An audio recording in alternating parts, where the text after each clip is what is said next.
Howdy folks, everybody excited about the Gamescom reveal of submarine gameplay in World of Warships? Well, forget about it, because today's World of Tanks. Actually, today's two World of Tanks battles, because they're both over relatively quickly and spectacularly. Starting with Kram 1970 in the disgustingly overpowered Panzer IIJ Premium Tier 3 German light tank. Yes, it's the return of the €100 Tier 3 light tank with the armour and mobility of a Tier 5 heavy tank and the gun of a Tier 2 light tank. Unsurprisingly, Kram is running a 100% premium ammunition loadout in this fully Tier 3 battle. But, well, the gun on the Panzer IIJ is so bad it pretty much has to fire premium ammunition to be able to damage other Tier 3 tanks. Some say that the only reason there's a 15-minute battle timer in a random battle in World of Tanks is in case that you end up getting into a battle with a Panzer IIJ on each team, in which case they'd be the only two tanks left alive at the end of the match, and would be 100% incapable of doing any damage to each other, in which case the match would just last forever. To be fair, the Panzer IIJ isn't quite the unstoppable, unkillable monster that it used to be. I wouldn't say it's suffering from power creep, but it is at least, in theory, capable of being killed these days with the introduction of new nations and new lines, particularly tank destroyers. It's not quite the invulnerable monster that it used to be. But you do still have to work pretty damn hard to kill one. Let's not forget, it has actually been buffed. There were a couple of weak spots at the sides, in the shape of circular escape hatches that didn't have the same 50mm of armour that the rest of the tank is covered in. The commander's hatch was a bit of a weak spot and technically still is, but it's been lowered to make it more difficult to hit. Nevertheless, it can still be hit, but let's not forget that this is a Tier 3 tank, and the average Tier 3 tank has 0.4 accuracy, so, good luck with that. Most people, when faced with a Panzer IIJ on the enemy team, tend to adopt one of three potential strategies. Either fire a couple of shots, do no damage, run away screaming and hide in the corner of the map, which is really only delaying the inevitable, load the gold and hope it's going to be enough, and it usually isn't, or adopt the old faithful, tried and tested, throw as much shit as possible against the Panzer IIJ wall and hope that some of it sticks. As you can see, this team is going for option number 3. And it almost worked. Almost. But saying that something almost worked is a, well, optimistic way of saying it didn't. And yes, that was kill number 6 for Kram 1970. Alone against 6 enemies, and it wasn't enough to kill him. Oh, wait a second. Can we make it 7 kills? Of course we can. That was actually a fairly poor performance for a Panzer IIJ driver. As you can see by the battle results screen, that was only good enough for a first class mastery badge in this disgustingly broken Tier 3 premium light tank. But hey, a win's a win, and all that win cost Kram was 86,000 credits at Tier 3 and his self-respect. But hey, I have absolutely no doubt that 4 months from now, this tank will be on sale in a Christmas bundle in the premium shop, and you too can be a Panzer IIJ driver, and all it will cost you is €100 and your self-respect too. Well, moving on swiftly, it's an all Tier 10 standard battle on Sound River, starring Exterminator 5 in the Not a Chieftain Honest. Yes, it's the T95 FE4201. It's the Chieftain's gun, the Chieftain's turret, and the prototype T95 chassis and hull, which to all intents and purposes is exactly the same as the Chieftain chassis and hull. Then again, it is American, which means it has an American engine, which means that this would probably be the first time a Chieftain ever worked first time when you put the key in the ignition. So what we have here are the best bits of the T95 prototype and the Chieftain. Somewhat amusingly, at least in my opinion, there is also a tank available in World of Tanks that combines the worst bits of the T95 prototype and the Chieftain. It's called the Chieftain T95. It's a Tier 8 premium that was the reward for Operation Typhoon. Yes, it has the Chieftain hull and chassis, and presumably Chieftain engine, and the T95 turret and gun. Why? Whatever. I'm sure it's perfectly fine in World of Tanks. Well anyway, what better way to kick off a tier 10 battle on Sand River in a British tank than by slaughtering a couple of Frenchmen?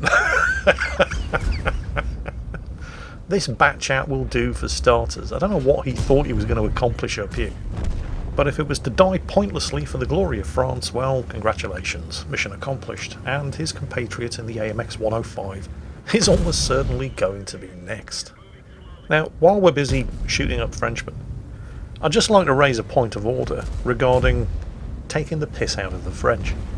You see, I'm an Englishman, therefore I am contractually obliged to take the piss out of the French at every possible opportunity. We've been taking the piss out of the French, and the French have been taking the piss out of us for the best part of the last 700 years. However, I have heard it said, particularly in light of how in recent years our American cousins have been jumping on board the anti-French bandwagon, that we Englishmen are nothing more than hipsters when it comes to hating the French, because we hated them before it was cool to do so. I'd just like to set the matter straight. If we were being hipster about it, we would no longer be hating the French, because we hated them before it was cool to do so. But we do in fact still hate the French. Even though it is now cool to hate the French, we still do it anyway. We're not quitters.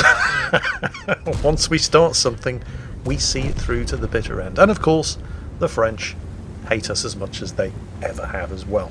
After all, it would be a shame for them to suddenly stop doing something when they've had so much practice at it and have gotten so good at it. And long may that situation continue. Well, hang on a minute, Jingles. I thought the British and the French were friends. I mean, you fought together in both world wars. Well, technically that is correct. We were on the same side, but it was the first time we'd been on the same side in 700 years. And it was Germany's fault. Germany made us do it. I'm sure that any Frenchman watching this video would agree that the only thing the French love more than fighting the Germans or other Frenchmen is fighting the English. Because at the end of the day, that's just the natural order of things. Anyway, back to the battle. I did warn you that this was going to be a quick one as well. That T-110E4 is basically the only enemy tank left on this flank, and he's not going to be the only enemy tank left for long. Just wait for the IS-7 to get stuck in. There he goes. Look at this. That thing can go seriously quickly when it needs to, and he's not even going to do him the honour of putting a shot into him. Just that was awesome. However, as well as things are going on this side of the map, they're going particularly badly over on the other side of the map.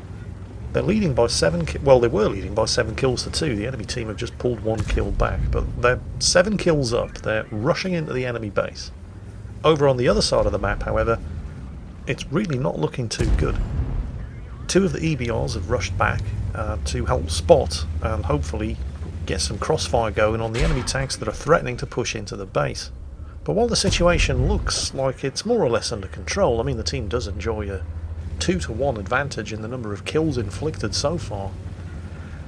The enemy team are starting to pull those kills back, and right now there's only 1 medium tank heavily outflanked and outnumbered, the Progetto 65 up there, who's the last line of defence before the massive enemy tanks over on the western flank breach the floodgates and pour into the base. And the tanks in the centre of the map, who were attempting to get crossfire on the massive enemy tanks over on the western flank there, need the Progetto to stay alive in order to spot targets, and are themselves coming under fire from the enemy tanks in the centre of the map. The Progetto has just died. There is now nothing stopping that massive enemy tanks from rushing into the base. They've taken out the artillery. Exterminator's team is now only 1 kill ahead. I think it's time to start capping. And by the looks of things, Exterminator agrees, as does the IS-7, who's with him. And hopefully enough of the enemy team will try capping out as well that Exterminator 5 and the IS-7 there will be able to deal with the remainder who come back to resets. And it doesn't look like anybody on the enemy team is trying to cap. It looks like they are in fact all coming back to try to reset, so that's not good. But Exterminator has all... No, they've both just got hit. Right, cap, completely reset. Okay, a fight it is then. You know, I suppose in many ways it's just as well that he's in a tank that was specifically designed to sit on the reverse slope of a hill, pouring fire into enemy tanks rushing the position while bouncing shots off his turret. although it certainly doesn't help that one of the surviving EBRs has crashed and they're now down to 3 tanks. But he's definitely in the right tank for the job, and he's advising the IS-7 to stay back and let him take the front and the hits, because in this situation he's better able to take the hits while still doing damage, and the IS-7 can conserve his capture points. Just the 2 enemy tanks left, this Object 277, who doesn't appear to realise that there's an EBR behind him. Gets some damage done, but he's dead. That just leaves the T-100LT, who was spotted heading into the low ground on the far side of that ridge. The IS-7, clearly expecting an attack from the rear, is taking up cover behind the wreck of the enemy artillery. EBR is coming back to try to spot him.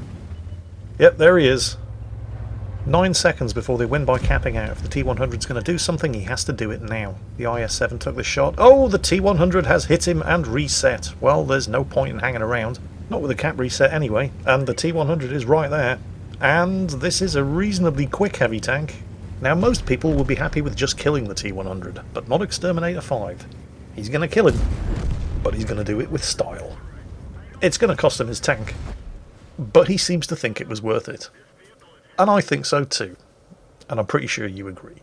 Now, I admit it's certainly not the greatest game ever played in this tank, but it's probably one of the more entertaining, and he definitely gets bonus style points for the final kill. Anyway, that's it for today. I hope you enjoyed it, and as always, take care, and I'll catch you next time.